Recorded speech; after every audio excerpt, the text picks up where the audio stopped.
I'm Tracy Sinclair here at Alaska's News Source. Thank you for joining us. We are getting ready to view a press conference from the Anchorage Police. They are expected to update us on more information after the officer-involved shooting of 16-year-old Easter Leafa last Tuesday night. And let's join them now.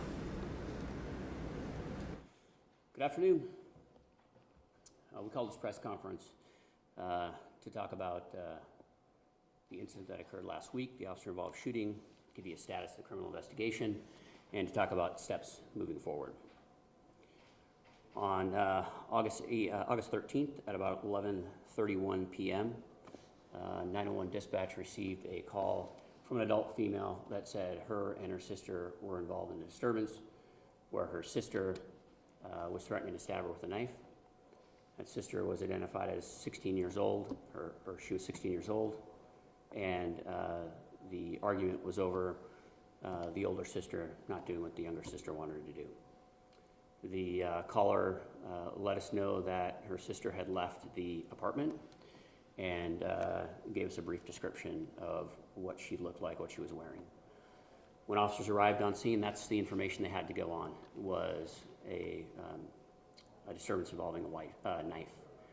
When they arrived on scene, they assumed that she was still outside and approached the apartment looking for her while they got close to the apartment. Two officers made contact with the occupants of the apartment, and they found out that the younger sister, Easter, had returned to the apartment and that she was on a back porch that was attached to the living room of the apartment. The officers made entrance into the apartment. There was approximately 9 people inside of the apartment, and they requested for additional units because of the number of people inside. Over the next several minutes, officers attempted to move the family into a bedroom so that they could isolate Easter and make contact with her. Easter was on the back porch. She was covered in a blanket and in a seated position. You could not tell if she had anything on her person. It is important to indicate that the caller said that Easter left the apartment with the knife, so officers responding assumed that she still had the knife when they entered the apartment. After the family was separated from Easter, the two primary officers, one had a handgun and the other had a less lethal 40 millimeter platform shooting a less lethal projectile. Officers opened the screen door and made contact with Easter. They asked her to remove the blanket and stand up and drop the knife. She stood up, she took the blanket off, and she turned around. She was holding a knife in her right hand. Easter then approached the officers with the knife approximately her leg level, and as she approached the officers, one officer fired 3 rounds with his handgun, and the other officer fired 1 round from a less lethal projectile.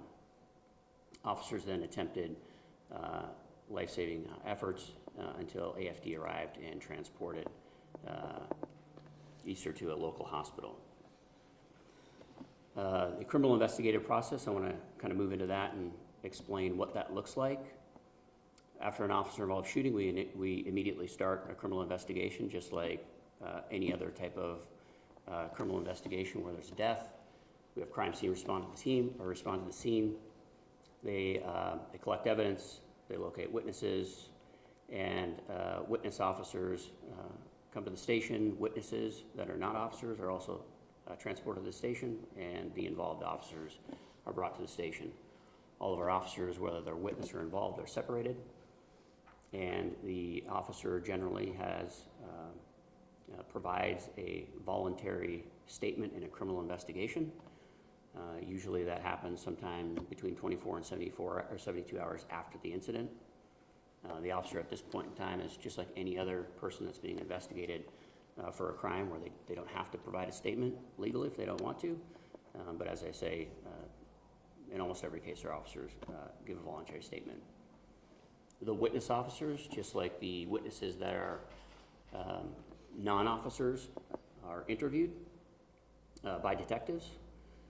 Once all the interviews are complete, We continue our criminal investigation with an examination of all forensic evidence, videos, audios, dispatch calls, everything that we have available to ourselves. Once that process is complete, we turn the investigation over to the Office of Special Prosecutions. Currently, we are still reviewing all of that evidence. All of the interviews are complete, and I'll say that always with the caveat of any additional witnesses we'll certainly continue to interview. Once that process is turned over, there's a couple other outside sources that have a role to play. Obviously, the Office of Special Prosecution will review the case. The medical examiner is involved, as well as the State Crime Lab is involved with the process as well. The length of time that it takes to complete that process is really undetermined. Once it's out of our hands, those outside entities conduct the tasks that they do, and typically we have some information anywhere from 30 to 60 days after the incident is kind of what we've been seeing in the recent past. After we get a response from the Office of Special Prosecution, that is when we start our administrative process. So we're not looking at policy and procedure violations until after the Office of Special Prosecution completes their process. Unfortunately, this administrative process, I can't get into great detail on what that's going to look like because as we heard last week, the mayor has directed us to have an outside entity look into the administrative process. So we will outline and define that kind of as we move forward. But at this point in time, it's going to be different from what we've seen in the past. We've never had an outside person or entity or group look at our administrative process after an officer-involved shooting. I want to clarify some of the initiatives that were announced last week. We talked about training and a review of training, academy and in-service training. We talked about a review of officer-involved shootings, and we talked about a citizen advisory group. All three of those initiatives started shortly after I took over as chief. These are not a direct result of this particular officer-involved shooting or any of them.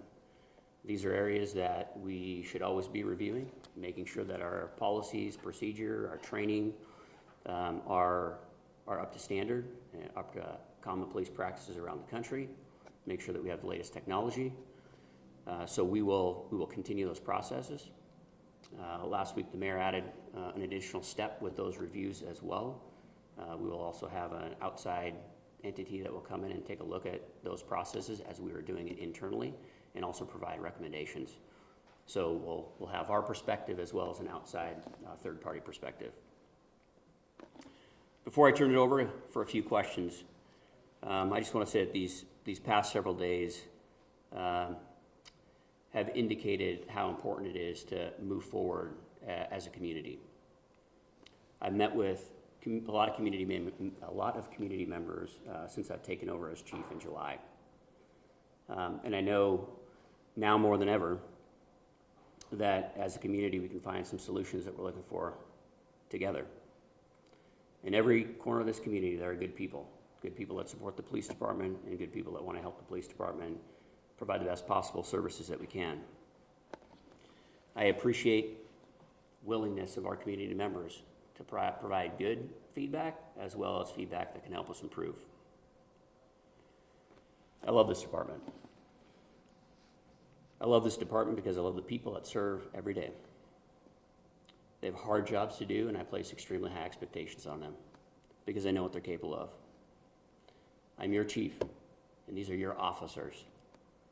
I cannot take away the pain that an officer-involved shooting causes this department, our community, and especially Easter's family. I can ensure we will constantly monitor what we do to make sure that we provide the best services for this community to keep our officers safe as well as the community.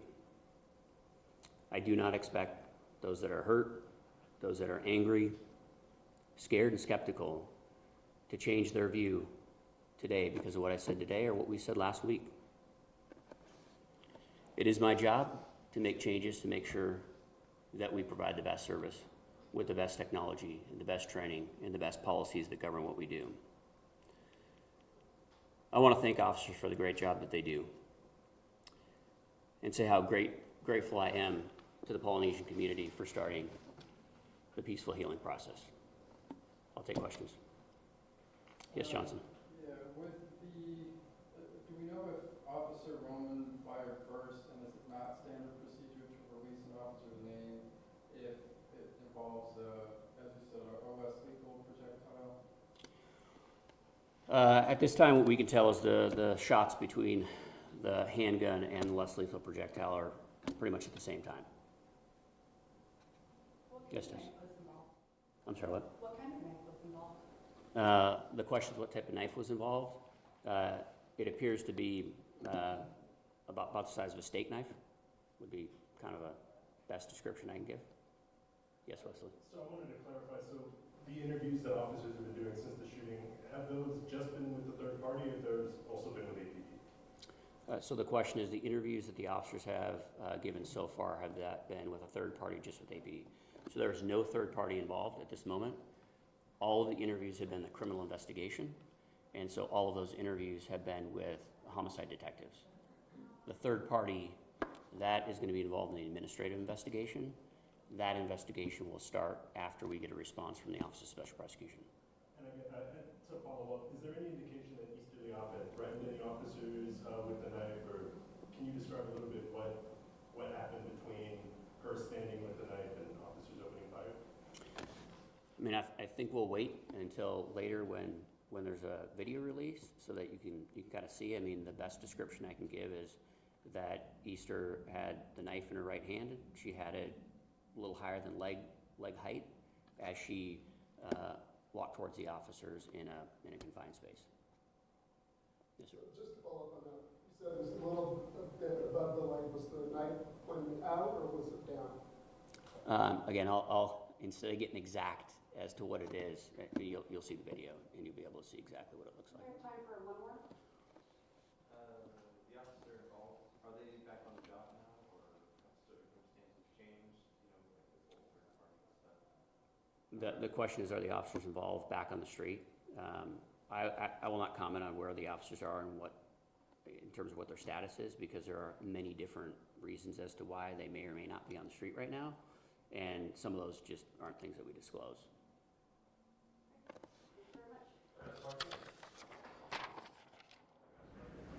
And that was Chief Sean Case with the Anchorage Police Department giving us an update on the status of the investigation. At this point, it is a criminal investigation with the officers involved.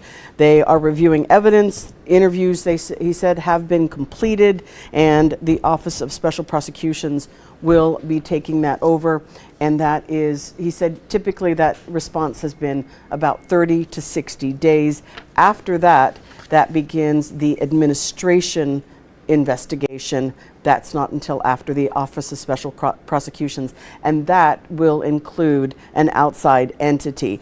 He said they are also doing reviewing of training procedures, all of the officer-involved shootings, and creating a citizens advisory committee. So a little bit more information that we had previously. Of course, we will continue to follow this story on alaskasnewssource.com and at 4, 5, 6, and 10 on Alaska's News Source.